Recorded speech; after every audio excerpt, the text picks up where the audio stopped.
Hello and welcome to 15K Plus Random Movie Reviews, the podcast where we take random movies from Metacritic's all-time movie list. This is Colin. And this is Niall. And this is random movie number 5638, Lethal Weapon from 1987.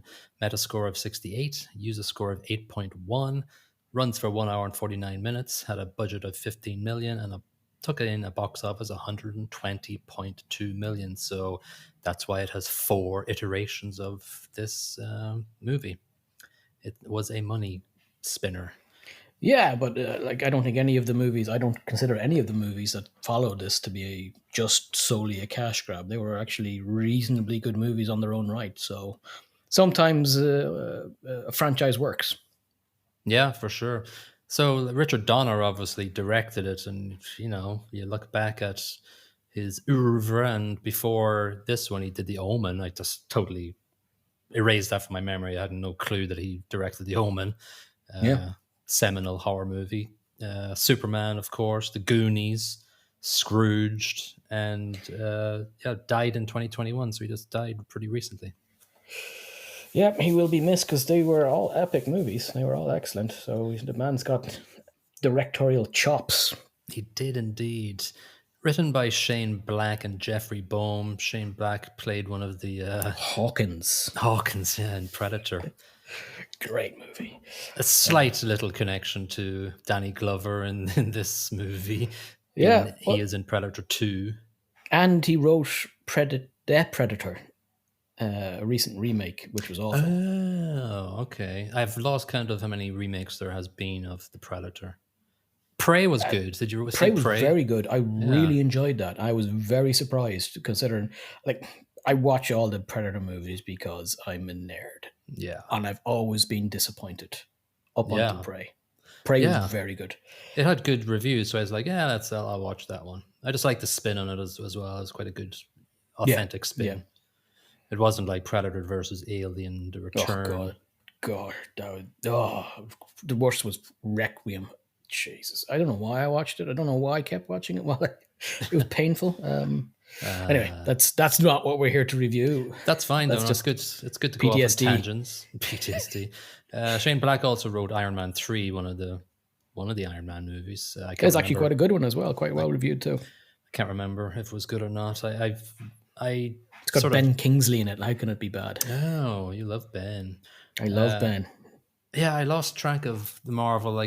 They all got released, and then I was living somewhere in the world, and I said, all right, I'm going to watch all the Marvel movies in order, the way they're supposed to be watched. Christ, that'll take you about a month. It was terrible. It was fine, actually. I quite enjoyed all of them, apart from the Thor movies, and just never get into it. The first one was okay, and then the second one was terrible. And I'd say the first two were bad. I like the Ragnarok, though. Because it's got Jeff Goldblum. Hamming it up. He's just been Jeff Goldblum. Was that Taika Waititi's one? Yeah. I don't know. I can take him or leave him sometimes. That dude. He can be a bit much at times. I thought Jojo Rabbit was amazing. But some of the stuff, not so much. Yeah, I've that on my to-do list. I have not watched it yet. Before you watch that, you have to watch The Wilder People, The Hunt for the Wilder People. Right, I've heard of it. That's epic. That's really good. Sam Neill, classic. Jeffrey Boehm, the other guy that wrote this, he wrote The Lost Boys, classic from the 80s. And absolutely brilliant, yeah. Also Indiana Jones and the Last Crusade, one of those. Never heard of it.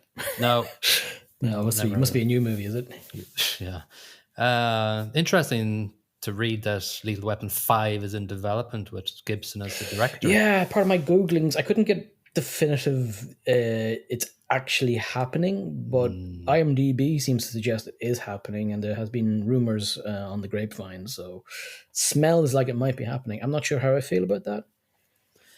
No, you never know what Mel's going to come up with. He's gone through a bit of a weird phase in his life and career, I guess, for want of a better word. Yeah, he's potentially toxic to whatever he touches right now, so that could tarnish the taste of Lethal Weapon in my mouth. It might ruin it for me a little bit. I hope not. Yeah, well, we'll see what happens. It's probably not going to happen for 2 or 3 years if it's in development right now. Yeah. All right, so the summary is Riggs, played by Mel Gibson, is a volatile, unregistered risk taker known as a lethal weapon by his law enforcement colleagues. Murtaugh, played by Danny Glover, is a conservative detective with a solid reputation, forced to form an uneasy alliance to begin to unravel the mystery of an apparent suicide that turns out to be murder and more. Dear God. Yeah. So this is interesting. So I just totally blanked this from my memory, and I want your opinion on this and your thesis on my desk by tomorrow morning by fax. It's a Christmas movie. It is a Christmas movie, and I watched this with my wife last night, and she kept saying to me just before I was putting it on, "It's a Christmas movie." I was like, "No, shut up! This ain't no Die Hard." And then I had to, eat my words. I was wrong. It starts off with Christmas music Jingle and Christmas Bells Rock. trees Yeah. and Christmas lights and people wishing each other Merry Christmas and stuff. And I'm like, Constantly. oh crap. Yeah. I'm so wrong here. Yeah, It doesn't but feel like a Christmas movie. It's not like Die Hard, which feels like a Christmas movie. This never felt like a Christmas movie to me, even though it's probably got more references to Christmas than Die Hard almost. yeah, and it's got music all the way through. It's got Christmas music all the way through, and little like a Looney Tunes cartoon Christmas thing, and Yeah. yeah, it's interesting. Like I was trying to decipher. Okay, so Die Hard is in the ring at times when people go, "Oh, is this a Christmas movie or not?"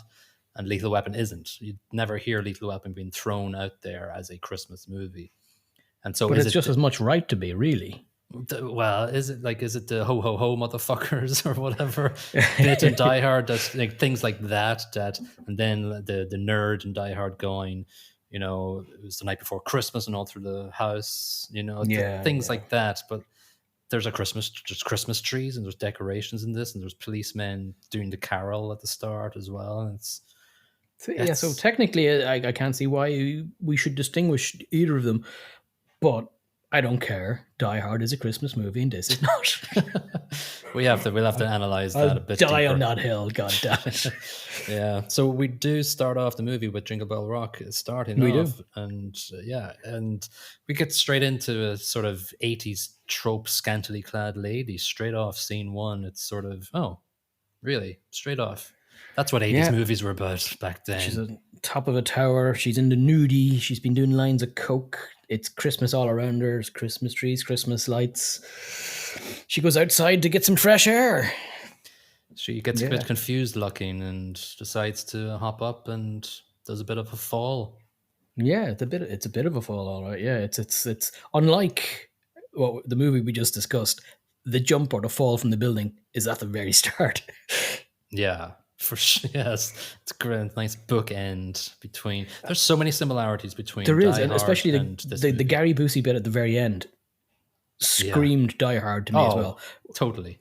Which is weird because this came before Die Hard. Yeah, but there's plenty of similarities between Die Hard. Huge similarities. Yeah, there's 3 actors in this that were in Die Hard. Get Gary. Who's there? Mary Ellen Trainor plays the psychologist who pops up in this one. Oh, yes. Okay, yeah. Do you know who she was in Die Hard? No, but I know her face, so I'm guessing that's where I've seen her before. She was the co-anchor news person. Okay, yeah. Al Leon, who played Endo in this movie, the Asian guy, the Asian goon. Yeah, he was eating chocolate bars in the concession stand. Yes. Yeah. And one more. He turned up at the start of this movie, Grand L. Bash. He was the guy telling Murtaugh at the start about, the case that he was going to and telling him he's a new partner. That was Little Johnson. Huh. Oh, in the chopper. Yeah, Agent Johnson and Johnson. Yeah. No, the other one. Yeah. Yeah. Wow. Oh my God. The parallels are nuts. There's only like 12 people acting at the time, I guess. Yeah. So so I got very excited there about Amanda Hunsucker, who is played by Jackie Swanson. Now, this is why I believe our podcast is universally aligned to the universe. Yeah, that's what. So she did her own fall from the building. Yes, I read that. And Dara Robinson, our friend from Stick, trained her. Oh, I'd recognize the name, but I didn't dig any deeper. So he was He was the guy. the He was the albino the guy. albino in Stick, a famous, very famous stunt man. And Yeah, there's a credit at the end of this movie in memory of him because this was his second last movie. He did one more movie after this and died in the motorcycle accident during the shooting of his next movie.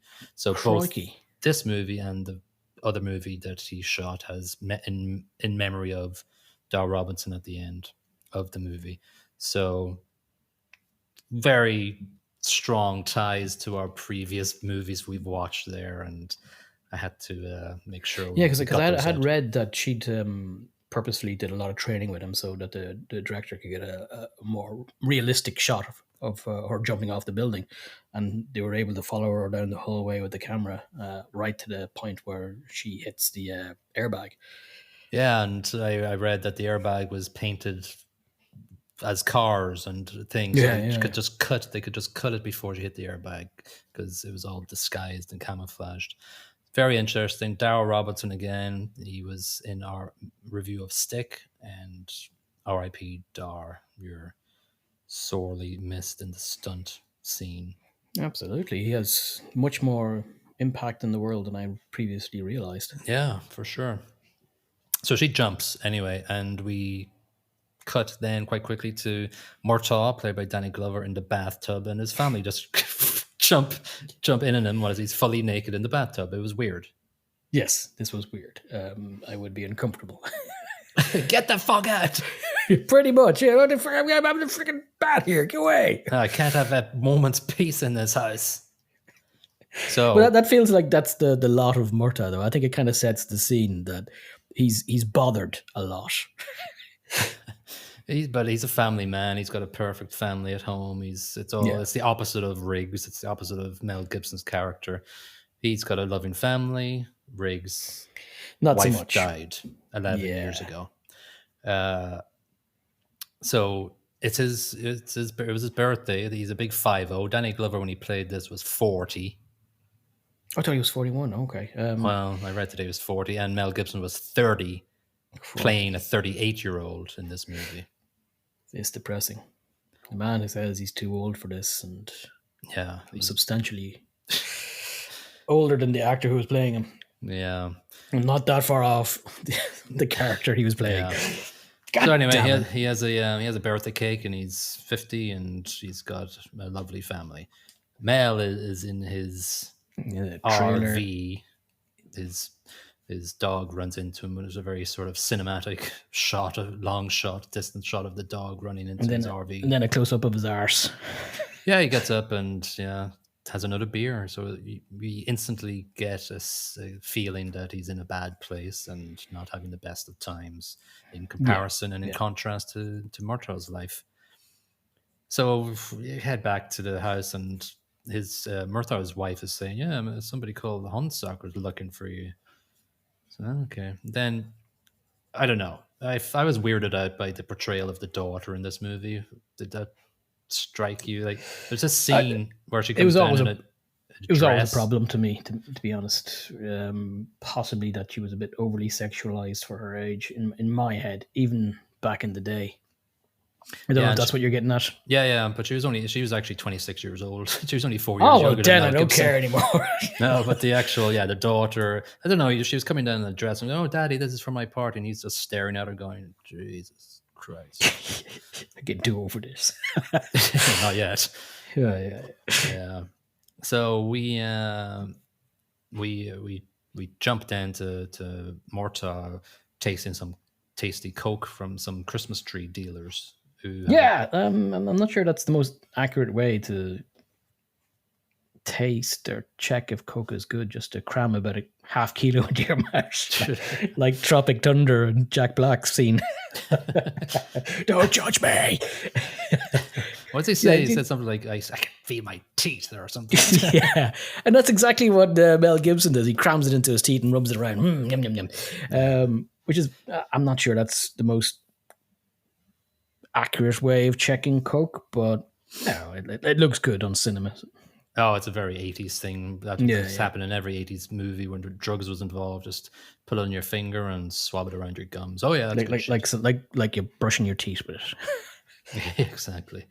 Yeah. So there's a whole thing. Yeah, it's 100. So he starts counting out dollars, and they're going, "No, idiot, 100K." And then he. Are Oh, you do you know crazy, man? one of the guys that's dealing him? It's Anthony Kiedis' dad, Red Hot Chili Peppers singer.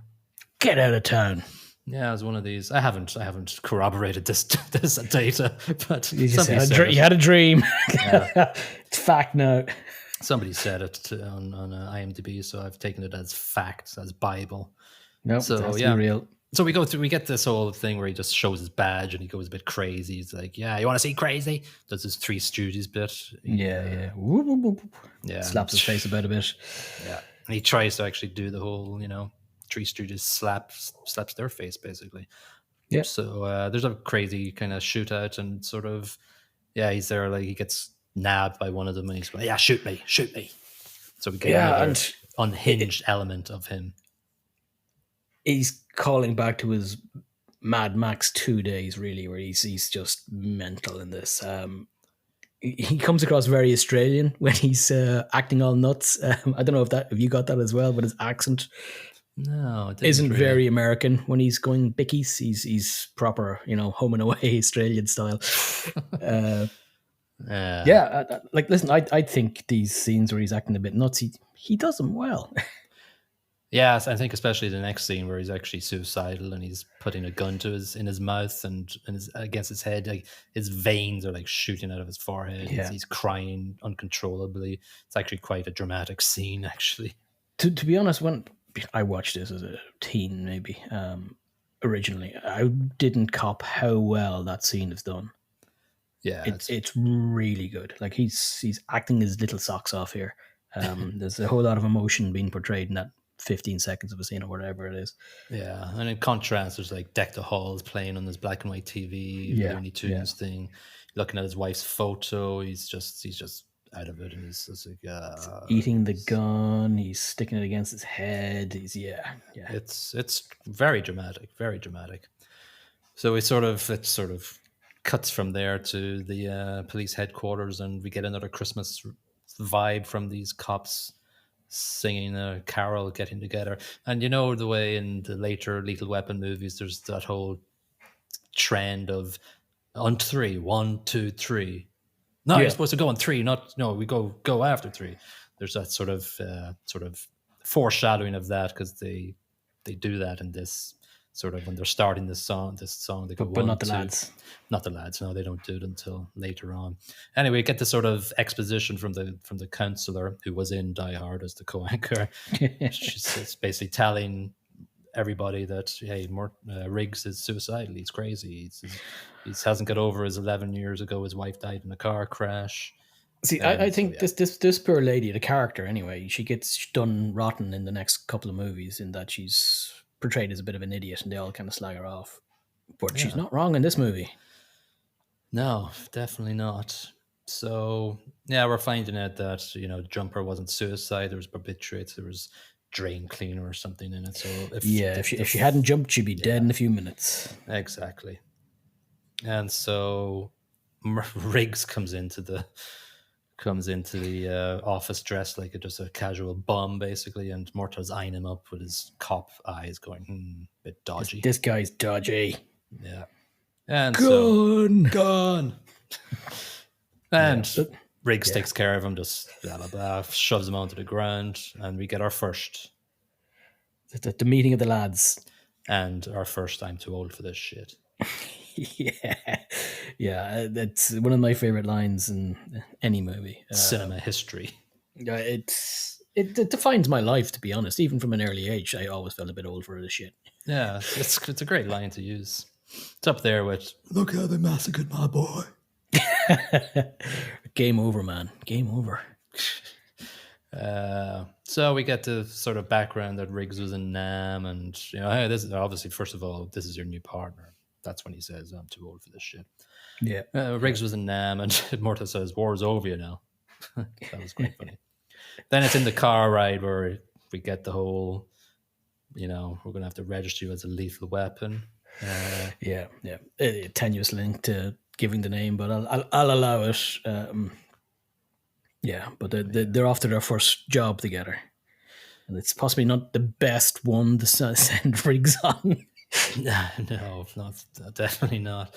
Yeah, so they have the conversation in the car. A couple of actually, I think the rest of the Lethal Weapon movies, they all start with Riggs and Murtaugh in the car. This is the only movie that they're Yeah, not in the car at the start of the movie. So a lot of stuff happens in the car. I think they probably looked at this first movie and went, "Yeah, this is where they have good chats together." yeah. Well, the thing is that it's so very obvious. There's good chemistry between the characters in these car scenes where they're just chatting to each other, and I think outside of all the action scenes, that's kind of what makes the movie. It's not the action. It's not even the bloody story. It's their interactions on the mundane level is just mesmerizing. Like it's very real.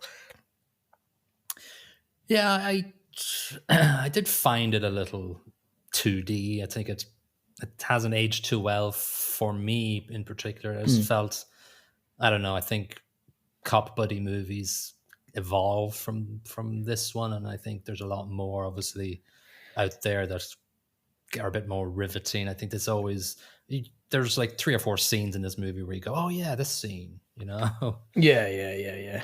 But it's kind of like the granddaddy of the buddy movie or the cop buddy movie. Like Bad Boys and all these lads. Oh This yeah, is the template. yeah, for sure. During this sort of section of the thing, we get our introduction to Gary Busey's Mr. Joshua there, and the colonel, was it? No, the general who's above him. But pretty much Joshua's, even though he's not the head honcho, he sort of kind of is, because the Oh yeah. general gets knocked off before he does. It's Gary Busey at the end of the movie who's fighting Riggs on the front garden. So the general sort of wasn't the best enemy. He was the brains behind the operation, but Boosie played the psychopath. Yeah, and it's not. He doesn't really go over the edge with the psychopathy. He's sort Yeah, of he's just Gary Boosie. yeah. Well, and in this introduction to him, his general lights a lighter under his arm and he holds it there. So that's our sort of introduction to him as a crazy person who can take a lot of damage and still be okay. So, so we meet Mr. Hunsucker then because Murtaugh goes to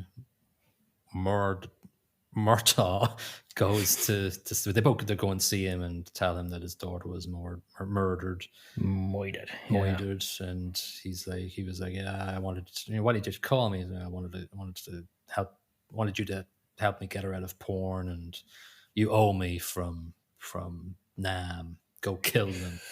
You find him and you kill him. You Yeah, can it's do like, that. You can do it. Shut up, man! You're in the middle of a freaking car dealership or a hotel lobby. Yeah. They don't even Or actually a know bank. where I they don't know are. how it is. But the thing is, if I'm going to kill them, I can't really do it now. Yeah, 50 witnesses. yeah. There's like, so calm down, shut the hell up. What I found interesting, they're coming out of it, and Murtaugh Riggs is having a hot dog, and they're going into their car, and there's a car full of old people in the background, and they're just staring Yeah. at the camera. Yeah, my wife pointed it out to me, and we rewind, and yeah, they're staring at it, going, "Wow, look at that! They're filming a movie." It's like they never shut down any streets. They just Just kept filming. yeah. But it's so obvious once you see it, Yeah. you don't unsee that. Yeah, I'm gonna have to TikTok that one because it's quite brilliant. memorable. Yeah, Yeah. once you see it, you can't unsee it. So then we have one of these scenes that is famous from Lethal Weapon, the ledge jumper scene. Yeah, it's great. It's basically you probably shouldn't send somebody who's suicidal up a building to talk down a suicidal person. No, That's what was basically he the lesson thinking? here. Yeah, He gets the yeah. job done. Well, yeah. So he heads up and yada yada. He gets him to grab a lighter from him, and he slaps his handcuffs on him, and he's like, "Oh yeah, you want to jump? You want to jump? Let's jump! Let's jump! Let's jump!" And so when you watch this movie for the first time, you're going, "What the hell's going on here? Is this movie going to end now?" Yeah. Oh, the main character's dead. Nope. Yeah. They recycled the airbag from the lady jumping off the tower. Yeah. And it when you and then this was straight after the scene where the the people are looking in the car when they jump off the roof. They're not handcuffed. Yeah, the apparently the rubber handcuffs that they stuck on broke on the way down. Yeah, it's the first time I've noticed it. It's like, oh yeah, and then when they get off, obviously the mat. The Yeah, handcuffs are back. That's weird. yeah. So then we have another sort of crazy rigs scene where In the shop. Murtaugh's going Yeah. nuts. They're going, "What the hell's wrong with you? Go kill yourself then." It's like, okay, well, It's a great. I thought it's a good scene in that Murtaugh gives him the gun, says you shoot yourself with my gun. You do it now. Don't yeah, don't get me in trouble. Kill yourself. And he pulls the trigger. Thankfully, to stop the movie ending right now, yeah, Murtaugh sticks his finger in between the bullet and the hammer. yeah, He's like, ow! Now he's worried because he's like, oh shit, you yeah. actually bloody well mean it, don't you? Yeah, I think he says Riggs something like, "The job makes me not kill myself." Every morning he has to find a reason not to do himself in. It's the job. Yeah. Yeah. So like it is quite a dramatic. It's probably second beyond behind his first sort of suicide attempt in the RV. This one's quite a dramatic scene where he's showing how close he is to the edge. Yeah, Murtaugh's a bit freaked out at this point because he has to ride with this guy as part of the job. Yeah. Great. So he calls the doctor in the next scene on that great mobile phone. Yeah, it was a great scene. I like it's such a really sets the time. The mobile phone basically a carry case. Yeah. That's immobile phone back then. Yeah, yeah. I'm guessing they did it on the bridge so he can get a signal. Another dodgy area to stop for Yeah, suicidal rigs. yeah. It's a nice bridge to jump off, right? Or just Yeah. drive the car off. Well, it's Yeah. important. It's important to mention this scene because Doc reaffirms, to Roger that, No, yeah, he's dangerous. He'll get you killed when he tries to. Don't be near him when he explodes. He'll take you with him. yeah, Like, he's like, oh, great, thanks for that, Doc. yeah. So he gets the time now to say, "I'm too old for this." To set for the second time, but a little bit of an edited. He doesn't say the shit part this time. He just says, "I'm Damn too it. old for this." It doesn't matter if he doesn't say the shit. In my mind, he does. Yeah. They have another car conversation here where they're sort of navigating around, yeah, you're crazy, blah blah blah, but just end up sort of mellowing out near the end of it. They sort of do a ballet of conversation around each other to sort of suss each other's mental state out at this point. Yeah, but there is a relaxing. The guards coming down a little bit. They make tiny little jokes and they're kind of giggling away a little bit, which diffuses the relationship a little bit between them, which is nice. Yeah, yeah. So we have the next scene. They're heading to Amanda Honsucker's sugar daddy, for want of a better word, to his house to see if he has anything to do with her disappearance. And he sort of, kind of, maybe does not. I, I, I like how they get past the gate. Yeah, some woman just goes, "Yeah, head on in." Yeah, go on in there, make yourself at home. And they're like, oh, okay. All Just right, go in on we in. go. So, Yeah. So they go straight into sort of a cocaine den, and he comes out guns blazing, the sugar daddy, and he falls into the pool. And that, yeah, I remember being a youngster watching this, going, "Oh, I don't want to die like that." yeah, it's still, like, I've seen a lot of movies since then. I've seen a lot of horrific ways to die. It still sucks. I still watch the cake and, oh, God, no. That ain't Yeah, nice. wrapped up in a tarpaulin in the pool, basically. If Yeah. you have not seen the movie, so anyway, he before that, obviously, he's kind of injured, but he comes up swinging with a gun, which is the first time it happens. Yeah. It happens So, at the end as well. Murtaugh shoots him in the leg and tells Riggs, see, that's how you do it. You don't have to kill them. Just incapacitate them, okay? Yeah, No killing. We can ask him yeah. questions now. That's important. I guess it's an important thing to mention about Murtaugh. He hasn't killed anybody in the line of service, but as we go along and his daughter gets kidnapped later, he's going, "I'm going to fucking kill everybody." Well, yeah, in fairness. Yeah, at that point, he's like, no, okay. Because, yeah. Well, we can talk about it later, but yeah. Yeah. Well, obviously, Murtaugh's quite happy that Riggs saved his life. So I think his respect for him goes up. He might be a crazy suicidal tendencies dude, but he obviously shoots well and is a good partner to have if he's going to keep his arse in Well, yeah. Well, I safe think earlier I hands. didn't mention it, but he said I pulled up your file and read about you, just to see what your what's your story, and he figures out that when he says you're a lethal weapon, he figures out that he's special forces or ex special forces, so he's Yeah, pretty handy with both guns and martial arts. yeah. And so they head back to Murtaugh's house for a bit of dinner, and this is where their daughter obviously likes Riggs. It's a bit weird. Uh, Yeah, yeah. If I was Roger, I'd be like, no, get out of my bloody house. out the fuck. Get out the fuck, dirty fifth devil, yeah. Yeah.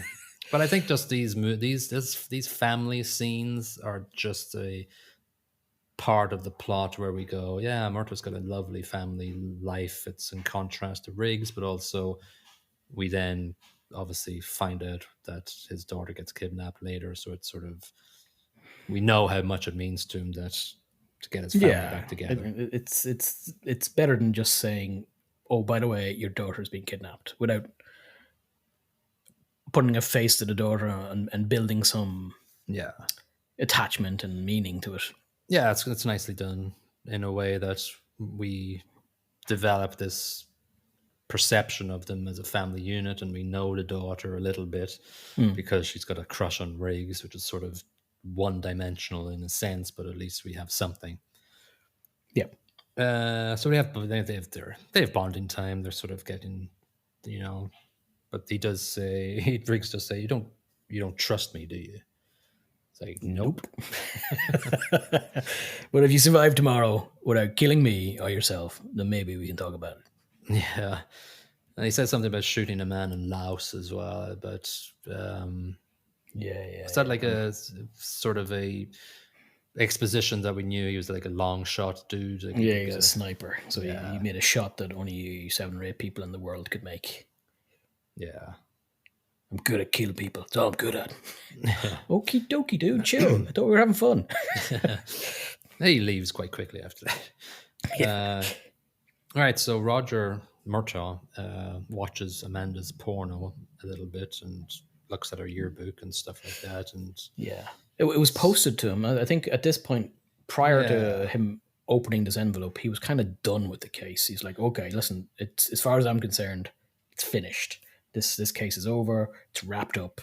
We killed the bad guy that killed the daughter. That's in his head. yeah, Riggs isn't too keen on that, but they have this sort of, they formulate a Dixie hypothesis. Dixie was a Yeah, in the gun range the prostitute. next day. Yeah, so Dixie was a prostitute who was the first person to call the cops when Amanda fell onto the car at the start of the movie. So they're going, oh, maybe she was involved, and maybe we'll get to talk to her.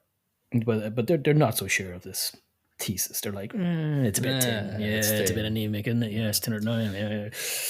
This was after Riggs did a smiley face in the shooting range. What I love about this scene isn't the smiley face, which I do enjoy, is when he's putting the target out. So he's pressing the push the button out to push it down the range, Yeah. and he's just sitting there waiting for it going do do do do do do do Yeah. do do do do, and it takes ages, and I love Yeah. it. Yeah, that's a good one. I read today that's a theme from some TV show that I cannot remember the name of. Yeah, I guess so.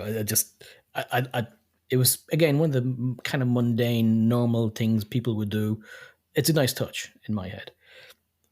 I like the way at the end as well. I just noticed this. I didn't write it down, but I just remember it now. When he did a shooting of the smiley face, he and this was as a cinematography choice. He sidesteps to the right so that the target is hidden, and then we get the reveal. Then when he takes it off and just shows it to Riggs, like if he had stepped to the left and stayed there, we You'd would have seen it seen coming this. up the lane. Yeah, Yeah, we would have seen the smiley face all the way up. So I just noticed that. I'm not like it was just kind of cool to see that nice little composition. touch. Yeah. Yeah.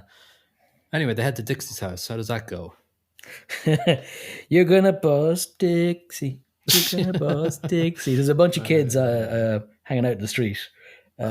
which adds a bit of comedy to this scene. Otherwise, it would have been just a, oh, this is pretty harsh.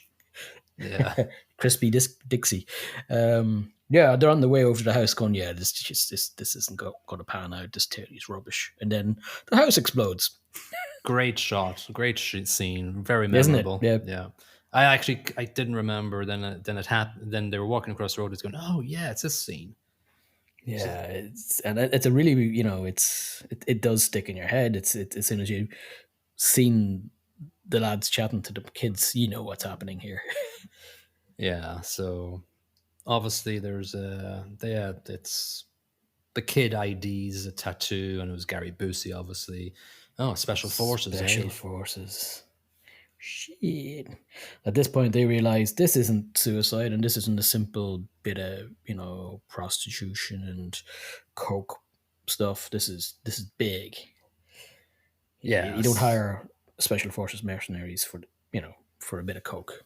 Oh, before we move on, it's worth noting the sort of inappropriate remark Riggs makes when Murtaugh's lying on top of him after the house goes boom. Oh I'm yeah, not going to only say you. it. Yeah, yeah. What do He you? says, "What are Yeah. you?" Yeah, and interesting that we still got that. We got the F word well into the mid '90s. I was watching a comedy there, and it was still something they would use that didn't wasn't deemed offensive back I then, know, even and in the '90s. I remember growing up in the '80s, and it wasn't offensive. It was common usage.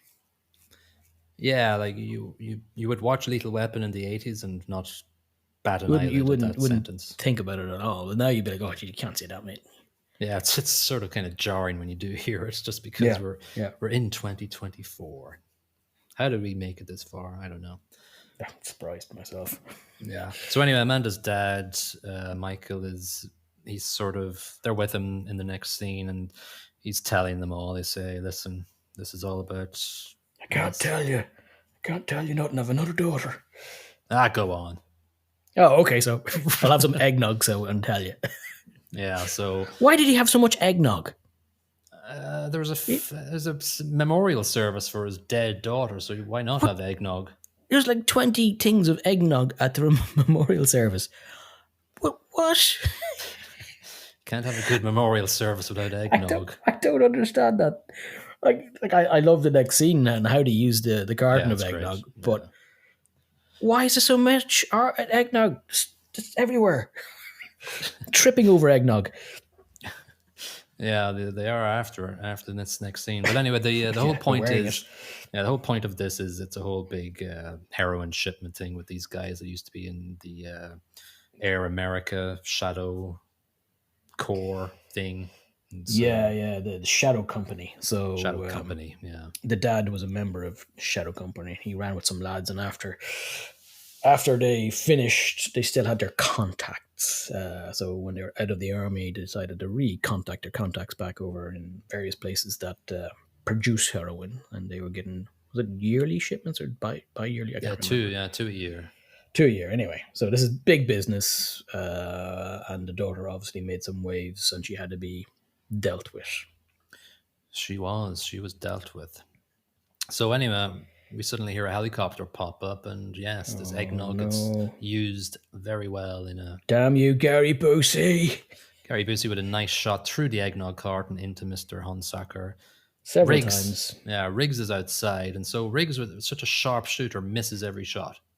In fairness, it's a small arms 9mm handgun versus a rifle. Well, yeah, but the thing is, come a on, shot like that from a helicopter is actually incredibly difficult to do.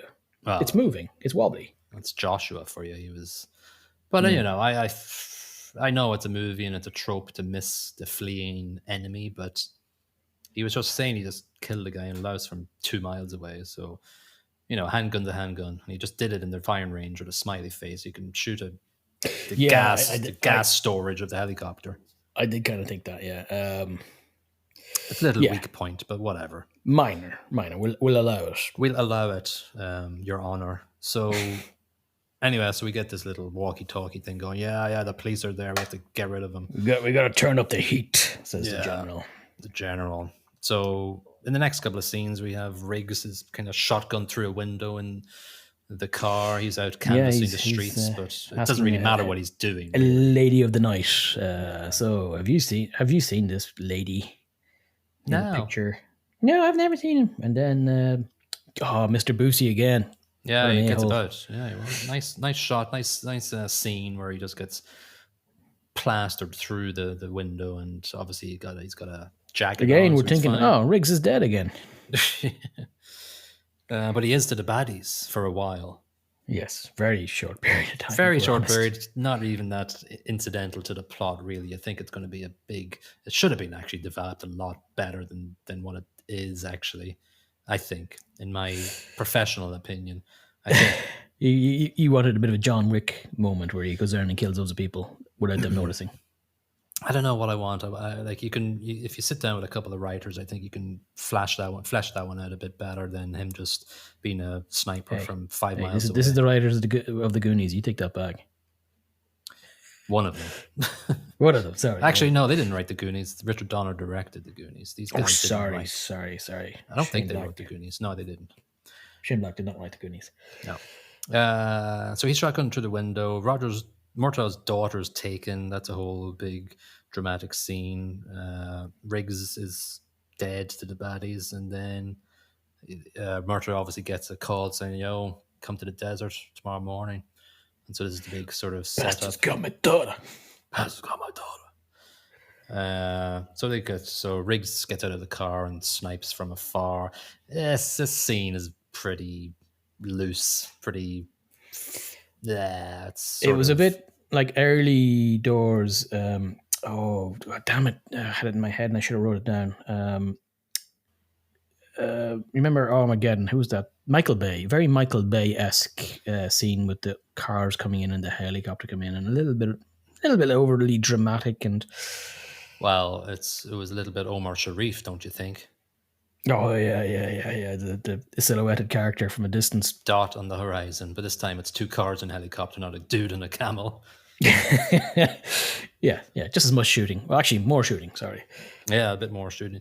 Yeah, it's just weird. But then I think it's very flimsy because Murtaugh is there with a grenade going, "Yeah, I'm going to kill everybody." No, you're not. It's a grenade. Nobody's Yeah, beside like you. what sort of range have you got? And just hide behind the car. The lads are fine. You just sit there and blow up. Well done. No, Yeah, that bit's weak. that was But very weak. listen, in the 80s, when I was watching this, it made sense. I don't know, because I was like 12 or something. Grenades were more dangerous in the 80s. We didn't have the knowledge about what grenades do. People know what grenades do now. Yeah. They're mysterious objects back then. Could it have killed several of them? Possibly. Would it have killed everybody? Absolutely not. But like even the radius of where he was standing is like, I got oh, he's got a grenade. It's like, yeah, but He's half nobody's a mile beside you. away. All right, you've got a grenade. Well done. Go blow yourself up. Well done. Yeah. Anyway, so it's a bit of a messy scene. The girl gets out and what starts Riggs sniping, shooting away? What happens there? When I think when Murtaugh gets shot in the shoulder. Why does he get shot? I can't remember. No, and I only watched it last night. So why? How did it start off with the shooting? Did he drop the grenade and it's a smoke grenade, and then it starts? I think they just shot him. I think they went, whatever, and just shot him in the shoulder. Okay, and then she screams, and then he drops the grenade, and the smoke gets up, and he's going, "Get in the limo." Okay, why not get in his car? Yeah, I don't get that bit either. Anyway, she drives off in the limo. Yeah. Riggs is shooting a bunch of them, and then he gets a gun tapping his shoulder. Somehow they found naughty. him. Yeah. Now, if the bad guys were smart and they knew who Riggs was, and they did, Yeah, he's like, Riggs is still out there. He's alive. They should have just shot him in the head at this point. And you've still got Murtaugh, who you can make talk because you're probably going to catch the daughter. That would have been the smart move to do. So everybody gets that caught. movie would have sucked. But, that's the more smart move if you're special forces and you know what you're doing. So the general is going, listen, we need to get information from them. And I'm like going, no, you don't. Just kill them. Yeah, problem goes away. If they've already told the cops, you're already screwed. Yeah, you're already. It doesn't really matter what you do. You're damned if you do. You're damned if you don't. Anyway, they're tortured. Riggs is electrocuted, and By the chocolate eating guy. yeah, yeah, and Murtaugh is just taking a beating, and Riggs obviously does his famous sort of escape from his chains when he just strangles them with his own legs, Poor and Endo. then he pretty much goes medieval on everybody and shoots everybody he sees until he He gets throws a to. guy at a guy. He does throw a guy at a guy. I was Yeah, like, there's probably better weapons you can pick up, but I still yeah. appreciate it. For some reason, Murtaugh's daughter is in her nightwear at this point. It's like, okay, right, fine, right, okay. Yeah, It's the yeah, 80s. it's unnecessarily scantily clad, but as you say, it is the 80s, and in the 80s it was necessary. Yeah. So we've sort of a car chase with Boosie going on. I sort of got vibes of Die Hard with Murtaugh with the white vest going around, but he's pretty Yeah, yeah, yeah. and Riggs runs after him a lot. He fires the gun a lot of times. Nothing really happens. Joshua gets away. Joshua escapes. Then Murtaugh shoots the car coming out of it because he was like going, "I'm going to get the general." And then he shoots the driver. Ain't no way you live. Yeah, Well, I do like there's a. It throws back to the firing range where he's taking that one shot and he gets it perfectly in center of the target's head, and he makes the same sort of neck roll movement just before he takes the shot. but why So, didn't he shoot for the general well, that's instead what he of? should have done. But I think Yeah, he got one guy right in between the eyes. Maybe he couldn't see their faces all that well. yeah. So anyway, the car kind of rolls in and gets hit by a bus, and the general's sort of stuck in there. And he goes, Covered in coke and grenades. That was a lot of grenades. "Boom!" Now at that range, Yeah, grenades gonna get you. yeah, exactly. Yeah, so Murtaugh laughs basically at all of this, which is a complete 360 or 180, is it, that he takes from being against killing people to laughing at a guy getting exploded. To be honest, it's kind of believable considering what yonder guy has just put him and his daughter through. So it's Yeah, yeah, he's probably taking pleasure at this point at the guy blowing up in a yeah. big explosion. Unfortunately, reality hits then because Riggs comes back, goes, "Yeah, Joshua escaped," and he goes, "He knows where I live. Let's go." Yeah, this to me is another weakness in the story. Special forces guy would be on the wind, like he'd be gone because he knows, Everybody's if dead. Yeah, he knows he goes there, he's dead.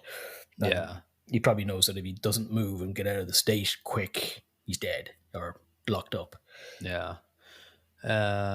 I kind of just like this scene where he rolls up to the two cops and one of the cops goes, "Can we help?" And he just goes, "No, thank you." Shoots Pew them pew. both. It's just pure 80s cold-hearted killing, and we loved it. And Oh, absolutely. it's Yeah. quite a It's, cool it's scene. peak Gary Busey. Yeah, yeah.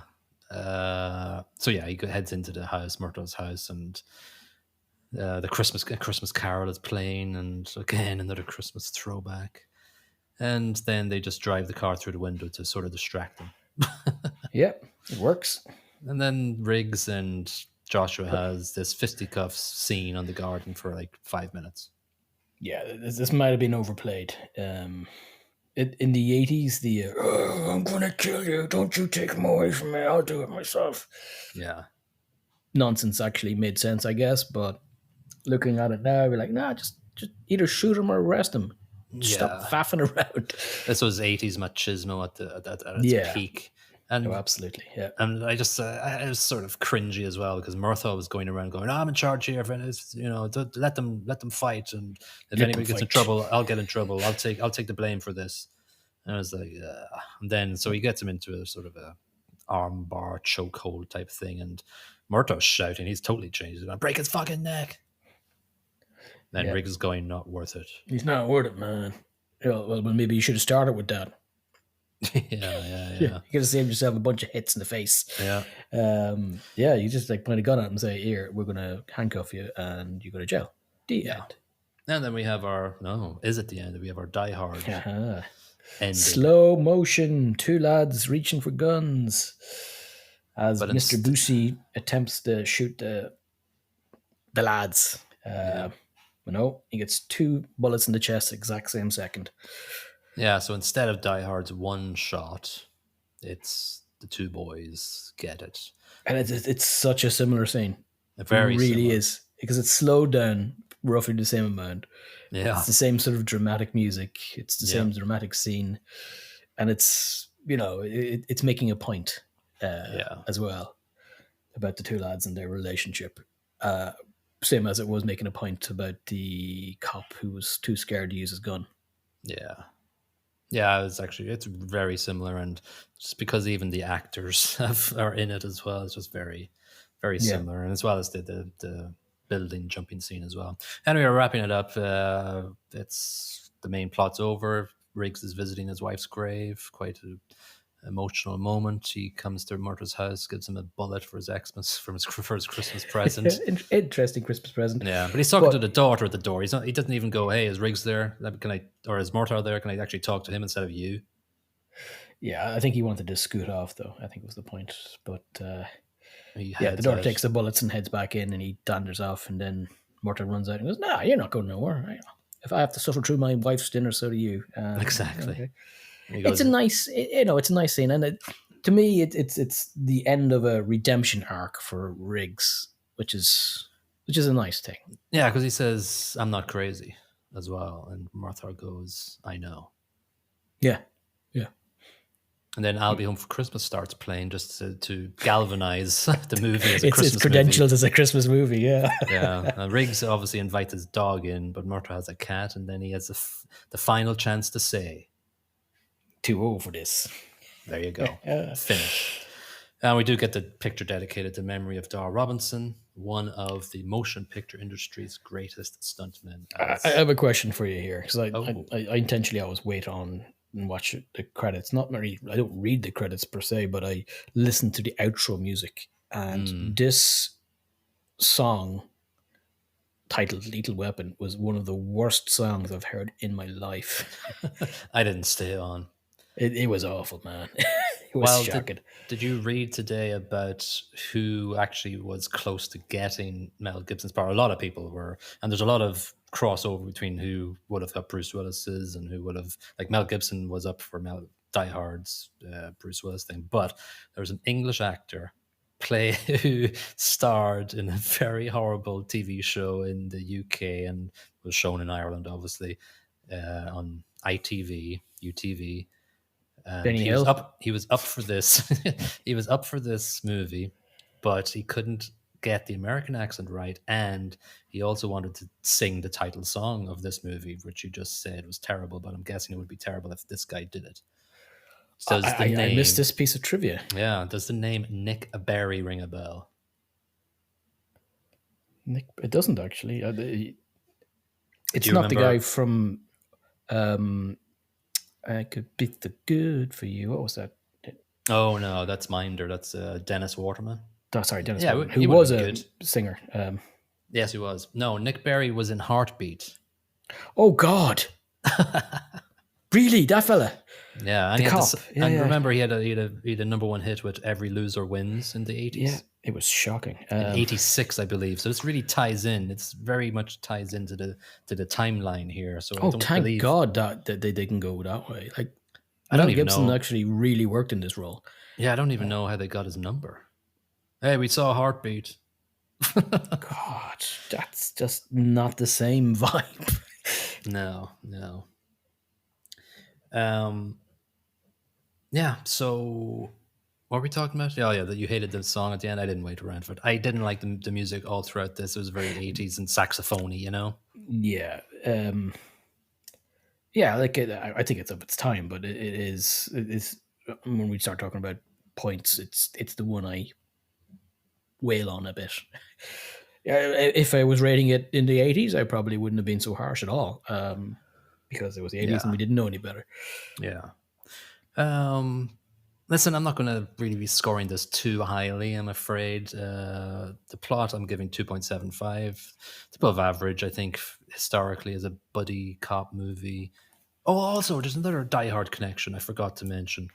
Oh, yeah? The gun that Riggs uses is the same prop gun that Bruce Willis uses in Die Hard. Get out of town. Yeah, so these two movies should be bundled together in a DVD gift box. That's nuts. The fake Christmas movies. Anyway, 2.75 for plot. What are you doing? 2.75, baby. That's the same one. I have the same feeling. The plot, while not earth shattering, it's strong in some places. It's, it keeps you a little bit guessing, I suppose. It's not amazing, but it's good. I like the concept that it's more than just a buddy movie, and it's more than just a cop movie. The guy's got psychological problems, and that kind of informs the relationship or the arc of the relationship between the two main characters. So it's reasonably strong. Yeah, 2.75's. Yeah, I it's would fine. didn't want to give it any more because it's not complex. It's not No, that amazing. I know. So yeah, no.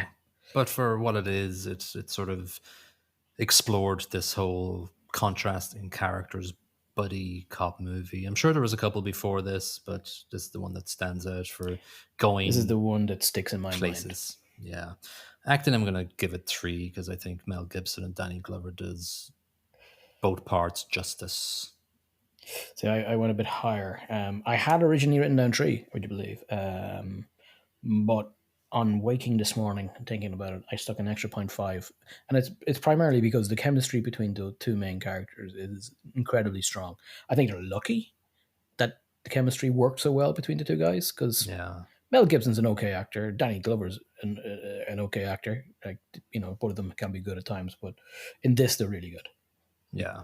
Together they're good. Yeah. Together forever, together stronger. Soundtrack, I'm giving 1.5. I just didn't interact with it. I didn't like It was it. shocking. Yeah. Yeah, I give 175 as yeah. It's I didn't want to mark it. I felt hard. It felt a little bit bad marking it down too much because it's what's bad about it is it's 80s, distilled Yeah. 80s. Yeah. But even so, it's hard to listen to now. Yeah, So but 175 is the best I could do. yeah, but like compare it to Beverly Hills Cop, din, din, din, din, din, din, din, Yeah, that was iconic. This is more generic. it's very generic. There wasn't a lot of thought put to the music at Yeah, all, yeah, yeah. really. Production, I'm giving the same as plot, 2.75. I thought there was a lot of, obviously, the stunt at the start was well done. The Dixie's house blowing up is good. I think it's well produced. Yeah, I give it 3. I have the same feelings as you do on it. Like it's well produced. The action scenes are very well done. They're well shot. There's a couple of pieces that annoy me. Maybe Yeah, the action scene in the desert was a bit daft. yeah, But apart from that, it's strong enough production wise. Cinematography is reasonably good. And I love the intro. I love the helicopter coming in and the very 80s feel of the helicopter circling the tower and then zooming in on the lady who jumps off the tower. I like that whole bit, and I like that stunt where she jumps. So there's yeah. parts of the production very good. Yeah, I think as well. I echo what you say about the desert scene. I think maybe the plot and production could have come together there to sort of make it a little bit more solid. I think Yeah, Riggs being perceived as being dead by the baddies could have been a bit more stretched out and a bit more yeah. As a powerful. plot device, it could have been more interesting. Exactly. John Wick the shit out of Do it 20, 30, 40 years before John Wick. it. Yeah, yeah. The Chicago Reader gave it 30 out of 100 back in the day. They said, Harsh. unfortunately, director Richard Donner doesn't pay much attention to text, subtext, or anything else. His 1986 film is empty glitz in search of a style, with arbitrary action substituting for ordinary narrative coherence. Blimey. Yeah, somebody did higher level English. Yeah, those big words. The top one is by him himself, Roger Ebert, and I heard that Roger Ebert actually made this movie popular, more popular. I don't think it Oh, had the really? best. Yeah, I don't think it had the best of opening weekends. But when he did his 100 out of 100, which I'm about to read He, here, he doesn't often give that either. no, he's very critical. He said, in a movie with the energy of this one, we're exhilarated by the sheer freedom of movement. The violence becomes surrealistic and less important than the movie's underlying energy level. I think Mel Gibson brings that energy to it, He and does probably, the manic energy. He was supremely good at the lunacy, like controlled lunacy. yeah, exactly. So let's say we're getting too old for this episode and call it there Shit. on that one. And we can let's randomize for the next movie and see what comes up. Lethal Weapon 2, maybe.